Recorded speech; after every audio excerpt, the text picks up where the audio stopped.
কখনো ভেবেছ তোমার ছোট্ট একটা সিদ্ধান্ত তোমার পুরো জীবন বদলে দিতে পারে? আজ শোনাবো এমনই এক গল্প, যেখানে হার মানার বদলে জয়ের পথে হেঁটেছিল এক সাধারণ ছেলে, তানিম। এক ছোট শহরের সাধারণ ছেলে, বড় হতে চায়, কিন্তু চারপাশে অভাব, সংকট আর বাধা। প্রতিদিন সকাল হলে বাবার দোকানে সাহায্য করত, স্কুল শেষে মায়ের সাথে হোটেলের বাসন ধুত। তবুও রাতের একাকী সময়ে তার হাতে থাকত শুধু একটা বই আর অদম্য স্বপ্ন। বন্ধুরা মজা করত, লোকজন বলতো, তোমার পড়াশোনায় লাভ কি, শেষে তো দোকান সামলাতে হবে।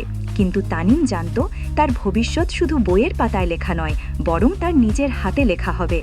দিনরাত পরিশ্রম করতে করতে একদিন তার পড়ালেখায় স্কলারশিপ এলো, দেশের সেরা বিশ্ববিদ্যালয়ে ভর্তি হলো।